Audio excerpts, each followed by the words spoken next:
Andeka Djamba, candidat numéro 1 à la présidentielle, s'est dit satisfait du déroulement des scrutins du 28 novembre. Il a déclaré ce jeudi à la radio onusienne et demande par ailleurs à la CENI de considérer les résultats de ce vote et de sanctionner tous les cas de fraude. Vous l'écouterez dans ce journal. Faisant état de la mise en circulation des faux résultats de l'élection présidentielle et législative du 28 novembre, le bureau de la CENI vient de monter au créneau en condamnant fermement cette pratique. Selon la loi portant organisation des élections en RDC, la CENI est la seule habilitée à publier les résultats. Dans ce journal, la déclaration du rapporteur Mathieu Mpita. En prévision de l'annonce des résultats provisoires par la CENI prévue pour la semaine prochaine, le gouverneur de la ville-province de Kinshasa, André Kimbuta Yango, appelle au calme et interpelle tout fauteur des troubles. Le gouvernement provincial a donc pris toutes les dispositions qui s'imposent pour garantir la sécurité des Kinois. Vous nous suivez à partir de Kinshasa. Bienvenue à tous et merci d'être avec nous sur Télé 50 pour vous informer. Andeka Djamba, candidat numéro 1 à la présidentielle, s'est dit satisfait du déroulement des scrutins du 28 novembre. C'était au cours d'une interview lui accordée ce jeudi par Radio Okapi. Ce dernier, en outre, demandait à la CENI de considérer les résultats de ce vote et de sanctionner tous les cas de fraude. On l'écoute. Nous nous sommes investis pour ces élections. Le peuple s'est exprimé. S'il y a cas de violation de la loi électorale, c'est la commission électorale va sanctionner à titre individuel les auteurs des fraudes. Mais dans l'ensemble, nous pensons que le peuple s'est exprimé et nous demandons à la commission électorale de considérer ce qui est affiché comme tel. On n'a pas l'argent pour recommencer les élections. Le peuple s'est déjà exprimé et nous devons respecter ce peuple. Les irrégularités doivent être sanctionnées par la CENI. Il y a des dispositions qui permettent à la CENI de sanctionner les cas de fraude. Il faut que la CENI prenne ses responsabilités. Face à la mise en circulation des faux résultats de l'élection présidentielle et législative du 28 novembre, le bureau de la CENI vient de monter au créneau en condamnant fermement cette pratique. Selon la loi portant organisation des élections en RDC, la CENI est la seule habilitée à publier les résultats. La CENI s'est exprimée par son rapporteur Mathieu Mpita. Tout en condamnant fermement cette diffusion qui vise à s'aimer les troubles à l'ordre public, le bureau rappelle qu'en vertu des articles 71, alinéas 3 et 9.1, respectivement de la loi numéro 11/003 du 25 juin 2011, portant organisation des élections présidentielles, législatives, provinciales, urbaines, municipales et locales, et de la loi organique numéro 10/003 du 28 juillet 2010 portant organisation et fonctionnement de la Commission électorale nationale indépendante, seule la Commission électorale nationale indépendante est habilitée à annoncer, publier et afficher les résultats provisoires. Toute initiative d'annonce, de publication et d'affichage des résultats des scrutins en violation de la loi est non seulement prohibée, mais expose son auteur à des poursuites judiciaires conformément à la loi. En prévision de l'annonce des résultats provisoires par la CENI prévus pour la semaine prochaine, le gouverneur de la ville-province de Kinshasa, André Kimbuta, appelle au calme et interpelle tout fauteur de troubles. Le gouvernement provincial a donc pris toutes les dispositions qui s'imposent pour garantir la sécurité des Kinois. Il est au micro de Crispin Chibassou. Les dispositions sécuritaires, on ne peut pas les dévoiler. Nous prenons ça par rapport aux inciviques, aux gens qui veulent troubler leur république. On ne va pas dévoiler. Moi, je dis aux Kinois ceci. Les 6, les Kinois vont fêter. Celui qui va se permettre de gâcher cette fête-là aura la loi dans toute sa rigueur. Mais les 6, les dispositions sont prises telles que les Kinois doivent fêter. Quel Kinois? Celui qui verront leurs candidats gagner aux élections. Moi, je ne suis pas la CENI. Point de presse du secrétaire général du Parti du Peuple pour la reconstruction et la démocratie. Évariste Bochab dénonce la mise en circulation des résultats non fondés. Le PPRD confirme sa confiance en la CENI, organe habilité à pouvoir publier les résultats des urnes. Violence en période électorale, le PPRD devra ester en justice pour garantir ses droits. Dans des circonscriptions électorales où les membres de mon parti ont été empêchés de voter, où on a chassé le témoin de mon parti par ceux qui prennent la pensée unique. Voilà pourquoi nous dénonçons cette violence et nous avons pris la réserve en disant que le moment venu, nous porterons tous ces faits devant les autorités judiciaires.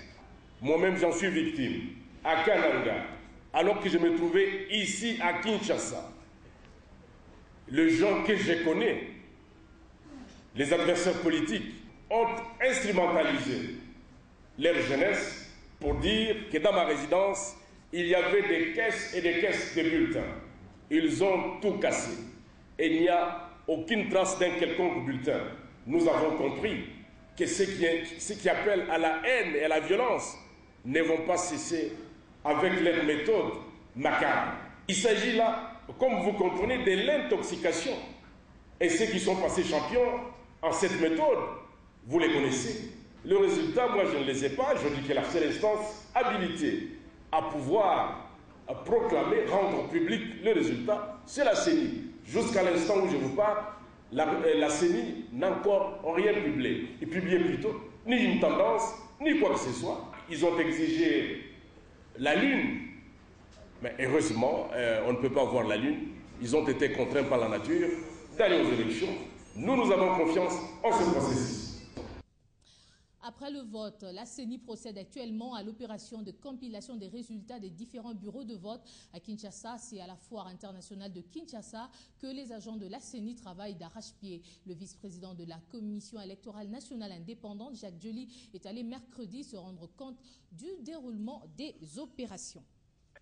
Foire internationale de Kinshasa. Ici se déroulent les opérations de compilation des résultats de tous les centres de vote de la capitale. Après le dépouillement et l'établissement de procès-verbaux dans le bureau des votes, la CENI s'active pour la compilation à Kinshasa comme à l'intérieur du pays. Les agents abattent un travail de titan jour et nuit, déterminés à parfaire le travail qui est le leur avant le 6 décembre, date de la publication des résultats provisoires. Assistés des observateurs internationaux, les opérations se poursuivent normalement. Au total, 169 centres locaux de compilation sont ouverts sur toute l'étendue de la RDC. L'objectif pour la CENI est celui de rassurer la population congolaise quant à la transparence du reste du processus. Hormis les dispositifs sécuritaires de la police nationale congolaise et des FRDC, un autre dispositif spécial pour la sécurisation du scrutin électoral en République démocratique du Congo sera bientôt mis en pratique par la MONUSCO. C'était au cours d'une conférence de presse animée hier à Kinshasa par le porte-parole militaire, le lieutenant-colonel Félix Prosper Basse, que l'annonce a été faite. Ces dispositifs consistent à surveiller étroitement les opérations électorales jusqu'à la proclamation de résultats. La mission des Nations Unies pour la stabilisation de la RDC MONUSCO, au travers sa brigade de l'Ouest, a accentué la vigilance et surveille étroitement à travers un dispositif de sécurité spéciale le déroulement des opérations électorales jusqu'à la proclamation de résultats. Eux s'évertissent aussi à faire de même pendant la période post-électorale. Le porte-parole militaire de la MONUSCO, le lieutenant-colonel Félix Prosper Basse, a indiqué que le but de ces dispositifs sécuritaires spéciaux est celui d'empêcher toute violence qui menacerait la sécurité de personnes et de leurs biens. Il a en outre annoncé la fin le 23 novembre de l'opération conjointe dénommée Cherche Light, à traduire Recherche la paix dans le pays. Celle-ci a été lancée sur toute l'étendue du territoire national le 16 novembre dernier par la force de la MONUSCO et des FRDC. 48 heures après le vote, les différentes missions d'observation électorales en RDC ont fait le point sur le déroulement du scrutin. Mercredi dernier, devant la presse, l'Union africaine, la SADC, la CESC, la CPGL et le COMESA ont fait leur déclaration commune. Ces organisations se réjouissent de la bonne conduite des élections malgré les nombreuses difficultés techniques et logistiques. Charlotte Ibouaba pour le reportage. C'est sur base d'un examen approfondi que cette déclaration commune a été présentée. Les différentes équipes déployées sur l'ensemble du territoire de la République démocratique du Congo, l'Union africaine, la SADC, les CEAC, les CIRGL, le COMESA seraient juste de la bonne conduite des élections du 28 novembre dernier. Ces missions d'observation félicitent les efforts importants déployés par la CENI pour permettre aux citoyens congolais d'exercer librement leur droit de vote. En cas de contestation, les missions d'observation demandent le recours aux mécanismes prévus à cet effet. Premièrement, j'appelle à eux solennellement d'attendre jusqu'à la déclaration des résultats. Ça, c'est la première chose. Je dirais, tout le monde a le droit de contester en disant il faut annuler, on doit annuler, ça va, j'accepte. Mais il faut qu'on fasse ça selon les lois, la constitution du pays. Se référant aux dispositions de l'Union africaine, ces observateurs déplorent les actes de violence isolés constatés dans certains centres de vote et lancent un appel à tous les acteurs politiques congolais de faire preuve de grande retenue et d'esprit des responsabilités en acceptant les résultats des urnes. L'actualité dans le monde, le chanteur Wyclef Jean aurait-il été malhonnête dans sa campagne de collecte de fonds pour aider Haïti? Sur 16 millions de dollars obtenus pour aider le peuple haïtien en difficulté, seul un tiers de cette somme a effectivement servi à des missions humanitaires. Wyclef Jean aurait-il piqué dans la caisse, ce qui suscite bien des soupçons. Le New York Post révèle en effet que des virements ont été effectués à des sociétés fantômes de distribution de nourriture sans aucune existence légale. La justice fera-t-elle toute la lumière sur cette histoire? Affaire à suivre. Coupe Davis 2011, l'Espagne à la quête de son 5e titre dans cette compétition affronte l'Argentine qui court derrière son premier titre. C'est ce jeudi qu'a lieu le tirage au sort de cette finale à Séville dont le début est prévu pour ce vendredi. L'équipe espagnole, conduite par Rafael Nadal, numéro 2 mondial, est plus que déterminée à remporter pour la 5e fois en 10 ans cette compétition, dont le coup d'envoi est prévu ce vendredi à Séville. Nous sommes plutôt sereins, d'autant plus que nous avons remporté la compétition 4 fois lors des 10 dernières années, sans oublier que tous les joueurs ici ont remporté une Coupe Davis. Cela nous motive encore plus pour remporter cette nouvelle édition. Les Argentins, eux, toujours à la quête de leur premier sacre après 3 finales perdues en 81, 2006 et 2008, reconnaissent qu'ils n'auront pas la tâche facile face aux Espagnols. Il y a toujours de la pression, surtout en finale, mais là elle est du côté espagnol. Ils sont favoris et ont donc le devoir de gagner. Alberto Costa, le capitaine espagnol, va s'appuyer en simple sur Nadal, numéro 2 mondial, et David Ferrer, numéro 5, 2 joueurs qui sont invaincus sur terre battue en Coupe Davis. Les choix des adversaires de Nadal vendredi lors de la première journée, c'est pratiquement le suspense qui sera levé à l'issue de ces tirages au sort. Championnat d'Afrique de moins de 23 ans qualificatif aux Jeux Olympiques Londres 2012. La deuxième journée s'est jouée hier dans le groupe B. La Côte d'Ivoire a battu l'Égypte 1-0 et se place en tête de ce groupe avec 4 points. Le Gabon a fait jeu égal face à l'Afrique du Sud sur le score d'1 partout. Une dernière information insolite qui va certainement vous amuser. Un enfant d'environ 4 ans s'est saoulé après avoir bu une petite bouteille d'alcool. Le gosse a préféré se reposer paisiblement devant cette petite porte. Détrompez-vous, il n'est pas chez lui, c'est la porte du voisin. Voilà qui me fait ce journal. Merci de l'avoir suivi. Ne nous quittez pas, la revue de presse, c'est tout de suite.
réveil du géant.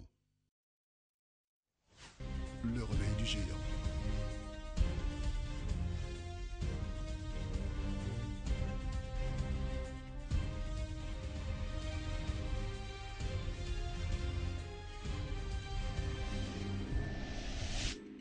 C'est l'heure de lire les journaux parus ce matin. Charlotte Iboaba nous en donne les grandes lignes. Bienvenue. Merci Gloria. Alors débutons cette revue de presse avec le quotidien La Prospérité qui titre à sa une « Élection 2011, attention aux faux résultats ». Exact Gloria, attention aux faux résultats, indique La Prospérité. Le 6 décembre, ce sera mardi prochain et toute la vérité des urnes sera enfin connue. À ce stade, note le journal, aucun de résultats en circulation par les parties prenantes aux empoignades électorales n'engage que leurs auteurs, avec tous les risques d'encourir de poursuites judiciaires au cas où le pays dégringolait dans la crise post-électorale. Dans le même contexte, la Colombe aborde la ronde de l'ambassadeur de l'Union européenne auprès des différents acteurs politiques. Et concernant son jugement, les élections se sont bien déroulées à part les actes de violence constatés dans certains centres de vote. À Forum des As d'enrichir, Richard Zeng invite Kabila Tshisekedi et Léon Kengo à respecter le verdict des urnes. Voilà, poursuivons cette revue avec Le Potentiel qui écrit également à sa une « Le Centre Carter et l'Union africaine saluent la détermination des Congolais ». Exact, Gloria. Dans cet article du Potentiel, Carter félicite la population congolaise. Cette mission d'observation qualifie cette attitude d'engagement à la poursuite de la paix, au renforcement de la réconciliation nationale et à l'approfondissement du processus. Et à la référence, plus de noter que les observateurs africains se sont exprimés d'une seule voix. Ils ont reconnu l'enthousiasme des électeurs, la large participation populaire et salué l'effort accompli en dépit de nombreux défis qui se posent encore en République démocratique du Congo. L'objectif conclut en disant que ces électeurs ont boosté la cote de la République démocratique du Congo au niveau international. Transparence, apaisement, liberté, délai respecté, tout s'est passé selon les standards internationaux, ont affirmé les missions d'observation en RDC. Clôturons avec cet article d'Africa News, la grande leçon de 2011, grosse percée de Kabila à l'ouest. Africa News souligne, Gloria, que les premières tendances de la présidentielle, dont les résultats provisoires officiels sont attendus le 6 décembre 2011, commencent à tomber dans différents centres de compilation établis à travers la République. Pour ce quotidien, aucun résultat, quelle que soit sa nature et sa provenance, même le plus fantaisiste, n'écarte le nom du numéro 3. Il se trouve dans tous les scénarios. Pas une province n'a échappé à l'emprise du candidat qui a décidé de mouiller son maillot propre pour arracher son second mandat. On pourrait dire, Gloria, qu'il se trouve partout, glanant des voix à ses adversaires qui espéraient l'éclipser. C'est tout pour votre revue de presse. C'est tout, Gloria. Merci Charlotte Iboaba. Je vous en prie, Gloria. Merci à vous également de nous avoir suivis. L'info continue sur Télé 50 et sur son site internet .télé50.com.